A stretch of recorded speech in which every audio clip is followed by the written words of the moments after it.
For the athlete competing at a high level all their lives, to give all of that up is a very, very difficult thing to do.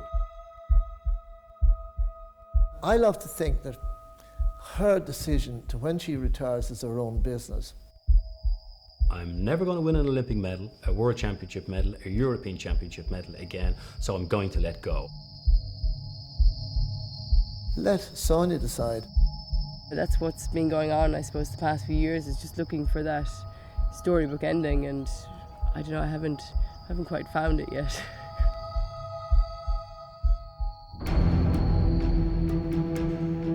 Sonia O'Sullivan has become a national institution. She has proven herself to be the greatest Irish athlete ever. People have written her off, and I always say, don't ever write off Sonia, you know. Ireland was on a roller coaster ride with Sonia. It's quite possible that the whole Western world may never see someone who can do what Sonia has done. The inspiration to know that a small country can produce world champions is fantastic. Gold and silver from world and European competition. She just keeps bouncing back, you know, it's just incredible. And the Olympics. By world standards, she was an extraordinarily good athlete. Because she's got that burning desire. In an Irish context, she was simply iconic.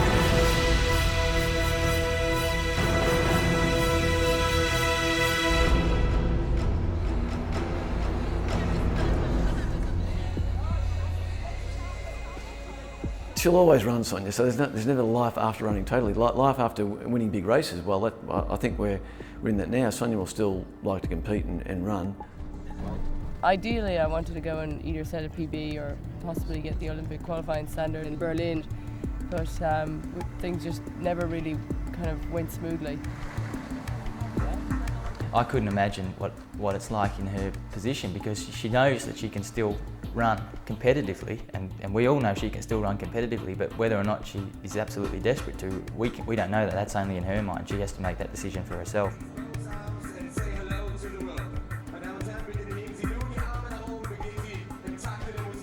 Beijing's a big draw card for every athlete, so every Olympics is, and if she can get to another one, that'd be great. If not, you know, she's done everything else. Why bother? There we go. Thank you. Good luck.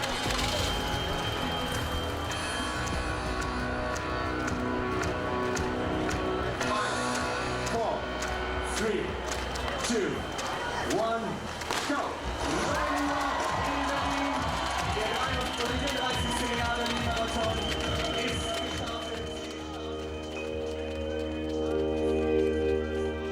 I don't know, from the minute we started, I knew I wasn't feeling fantastic, and you know, when you're not feeling fantastic and there's 42k to run, it's a long way.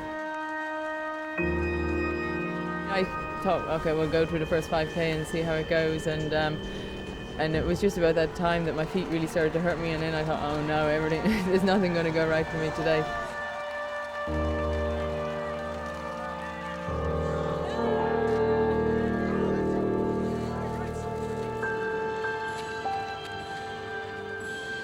When we got to about 20k, I said, no, I don't think I can't go for another 10 miles. So from then on, I stopped a couple of times and tried to get going again, but it just wasn't happening. So yeah, unfortunately, we had to take the train home, which was very disappointing. And it's disappointing. But then you see other people in the same situation when you're down there, so you kind of see a different side of the marathon.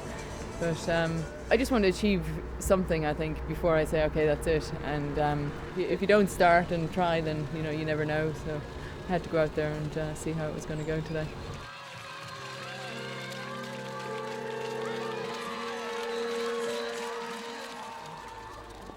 What's so funny? You can go a bit faster than that, Sophie. I'll run into you. Just keep walking, keep walking. I had a neuroma in my foot, which I've actually had for the past 2 years or so. And after Berlin, I decided, okay, I've given it every chance to be okay. I've ran through this foot thing for a long time now, that I've got to finally go and have an operation. And I mean, it was amazing. It was the first operation I've ever had in my whole career, and it was right at the very end. Because you said you wanted to be today. You said you wanted to be on TV. There's something out there telling me, you're not supposed to be trying to run this much, this fast anymore.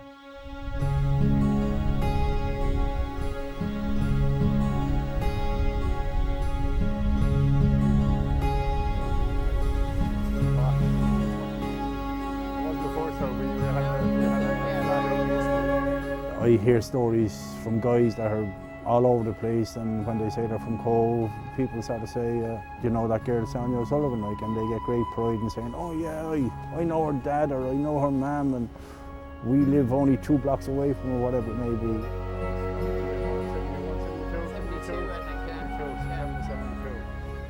Let me see, you see the kind of orangey one up there? Huh?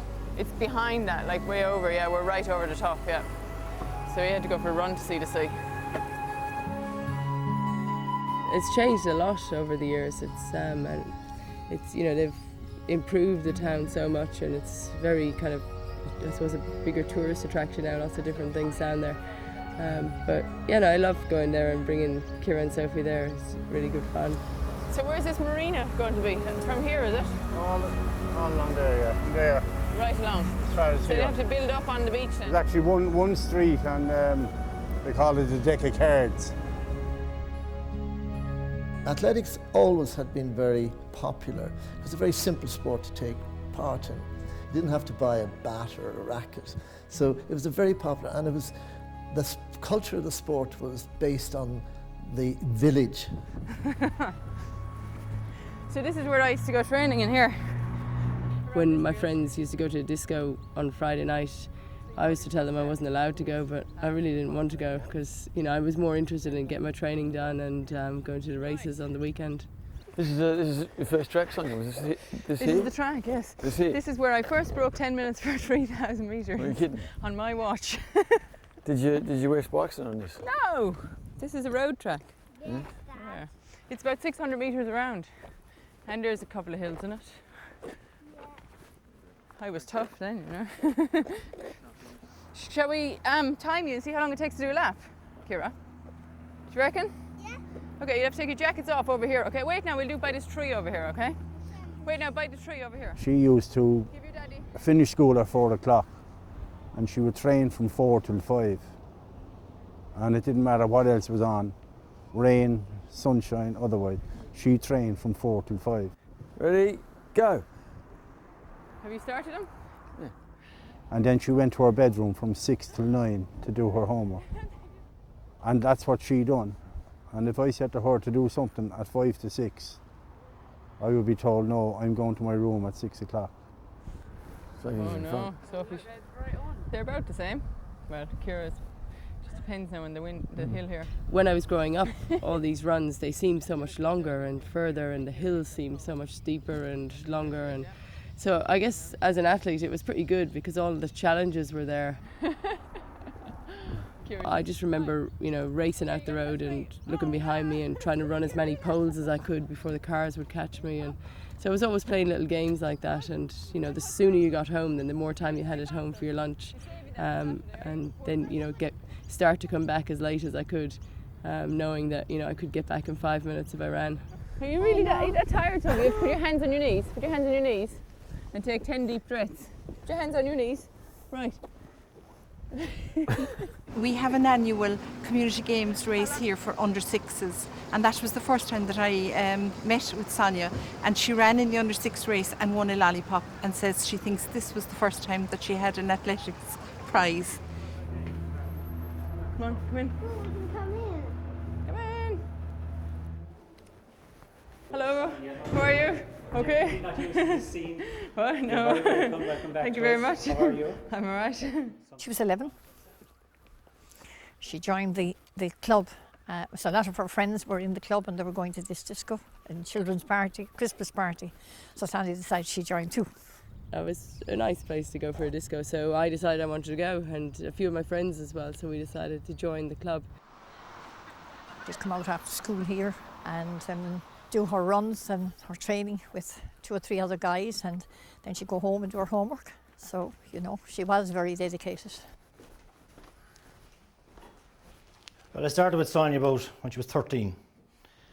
And there was a chap by the name of Pat O'Halloran was coaching her. And Pat phoned me up and he says, I was only on the periphery of the club at the time. But Pat phoned me up and he says, Sean, he says, I got somebody here I can't handle. Look, this one here. Mummy.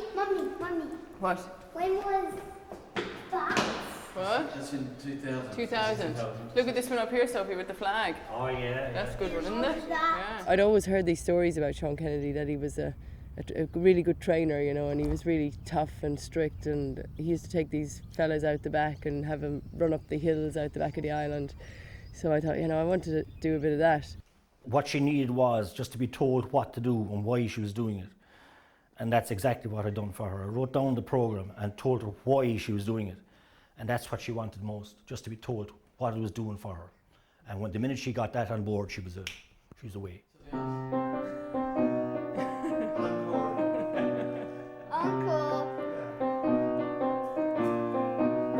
It's been like this all throughout my career. I've always worked really well if someone's told me what to do, but they don't actually have to stand over me and make me do it. That's pretty good without looking at any music, Kira. I think. Please don't you have to do a bow. Oh no. I was still sitting on the fence at that stage, like, and once she was enjoying herself and once she was playing sport, we'll call it, I didn't interfere, and I probably wasn't allowed to interfere anyway, like, so. Her dad, John, was a goalkeeper, and goalkeepers as a breed now can be colourful characters. And then Mary, her mother, was another well-balanced individual, and coming from that background, she had a huge advantage. If you try and think of who was in your class, it's very difficult. It is. But as soon as you see people, then you kind of remember what they do and stuff, yeah. Flashing back again. Stop looking at Look, there's a cross-country race there, and shot there in the is that me? I'll never forget when she won the national cross country in Gillinall in Tipperary. She won the All-Ireland Colleges, All-Ireland Junior, and she was going for the All-Ireland Senior. I said, Jesus, Sonia, I don't think you should, like, you know, hold on, you've done your bid for the year. And she says, no, I want to go to the senior. You're not going, look, you're not entered. I don't care, I'm going to have a late entry. One of the reasons I wanted to go was because this girl, Anita Philpott, who I'd beaten the couple of weeks before at the junior championships, was going. So I kind of thought, well, why can't I go? And then I had it in my head that I wanted to go. And she came running down the hill, and here was I with pushing the bloody pram up the hill. And I said, what are you doing here, she says to me. I said, well, it's like this girl. I said, if you win the race and nobody from Cove here, we'd never leave it down. She was laughing a bit way off down the hill, laughing. She won the race, you know. So, good times, very good times. To see her courage and her confidence, she struck for the front. She won the senior cross-country championships. That was a phenomenal achievement at 17 years of age. The Breeze, a fantastic field, and there was a very, very good field of runners there, and she just trounced them. And everyone knew Sonia Sullivan after that, I can tell you, you know. What has been your most prominent achievement so far before today? I think this is now anyway, but this is before today, the All-Ireland Juniors, just 2 weeks ago. Yeah, when you beat Anita Philpott. Yeah. That was a surprise for you too, I'd say, was it? Or the way you I had that planned. I was living in the United States at the time, and I would have only heard about this young kid running such a fantastic race at senior level. But it was when she then went to Villanova University in Pennsylvania, where I went to school, that I became more aware of how great Sonia was and the kind of potential that she certainly showed she was going to have for the future. In the back of my mind, I had my mind made up that I wanted to go to Villanova on the East Coast, the history and tradition of other Irish athletes going there. America 20 years ago was a bit of unknown to us as parents.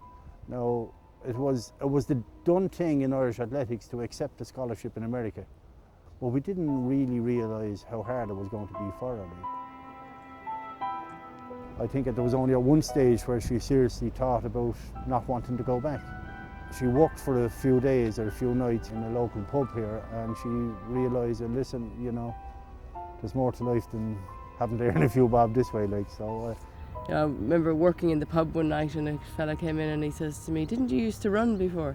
And I was 19 at this stage, and I said, "Yeah, I did, and I still do." And he said, "Yeah, but your hair was a different colour, and you were much skinnier." So I think I went through that, you know, where you put all these blonde highlights in your hair and funny things like that. And so then when I went back to college that autumn, I got a bit serious and I ran a bit more, and ate a bit less and won a few more races. Going to Villanova is interesting. I went because there wasn't the competition opportunity here in Ireland. My need at the time was to race frequently. And if you look at Sonia's career, she raced an enormous amount.